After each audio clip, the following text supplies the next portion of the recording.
Bonjour, je suis ravie d'être ici. Je suis Laura Siboni. J'ai créé l'École de la parole pour aider les dirigeants à construire leur discours et à les porter. La prise de parole est un sujet extrêmement varié qu'on peut utiliser à tous les moments de sa vie, dans toutes les professions. Et c'était aussi mon but de pouvoir montrer que la prise de parole, ce n'est pas l'apanage des politiques ou des avocats, mais que l'enseignement est aussi un métier de la parole, être commercial dans une entreprise, présenter un projet, lancer son entreprise, faire une négociation immobilière, c'est aussi faire usage de la parole et de techniques qui sont vieilles de 2500 ans pour la plupart, et qui ne sont pas toujours faciles à utiliser au quotidien. Et donc c'est pour ça qu'aujourd'hui, je vais essayer de répondre à quelques questions qu'on a sur la prise de parole et de conclure chaque réponse par un défi pour pouvoir mobiliser ces techniques, pouvoir les utiliser, les pratiquer au quotidien. Au lycée, j'étais très timide, plutôt très réservée, parce que je pense qu'il n'y a pas un type de timidité, mais qu'il y a des gens qui vont être très à l'aise face à leur patron tant qu'il y a une seule personne, mais qui vont perdre leurs moyens dès qu'ils sont face à un grand public.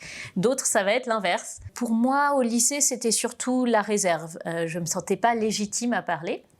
Et c'est pour ça que en arrivant à Sciences Po, j'ai voulu dépasser ce complexe et je me suis inscrite à des concours d'éloquence. J'ai demandé un sujet facile. On m'a donné « Faut-il coucher pour réussir ?» par la positive. Donc je devais défendre « Oui, il faut coucher pour réussir ». J'étais mineure à l'époque, ça devrait être interdit. Mais au moins, lorsque j'ai eu ce sujet, je me suis dit, là, on n'attend pas de moi un plan 3 parties, 3 sous-parties. On attend de moi du théâtre. On attend de moi que je sois moi-même, que j'écrive mon propre texte, mais moi-même à 150%. Moi-même avec dérision. Je recommande souvent de dire qu'on joue son propre rôle. On va parler au discours un petit peu plus fort qu'on ne le fait habituellement. On va se tenir un petit peu plus droit que si on avait une conversation avec des amis.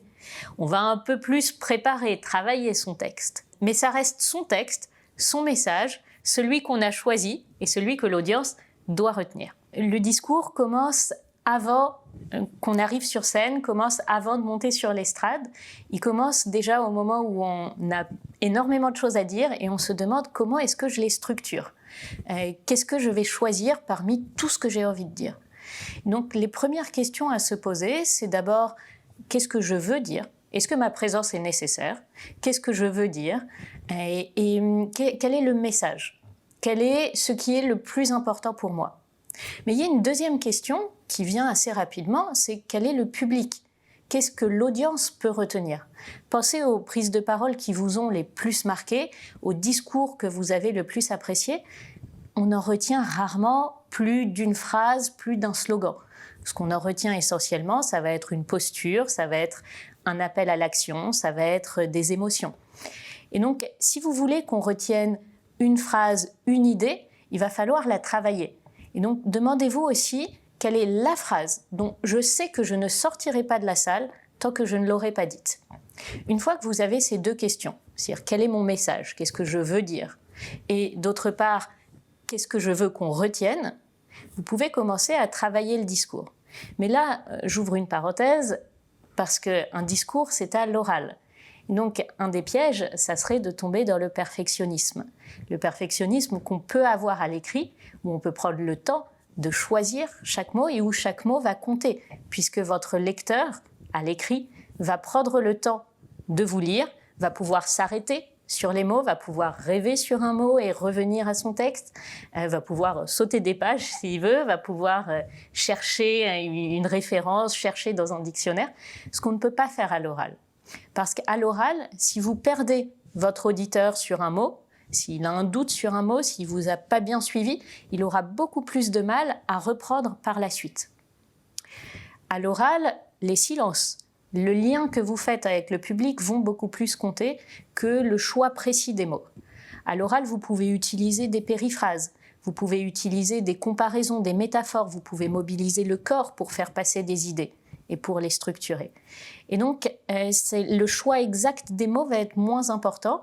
Donc, pour préparer un discours, en général, tout dépend du type, de la longueur de discours, de l'auditoire, mais en général, on va plutôt chercher à avoir des mots-clés, des idées clés, à montrer la progression du discours, plutôt qu'à avoir un texte complètement écrit qui risque de vous couper du public, puisque le risque serait de lire le texte sans regarder le public, sans avoir ce lien, cette interaction que vous avez avec l'auditoire.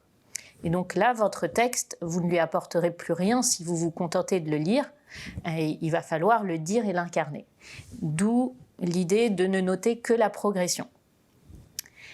Avant le discours, une fois que vous avez préparé, je vous conseille de créer votre petit rituel.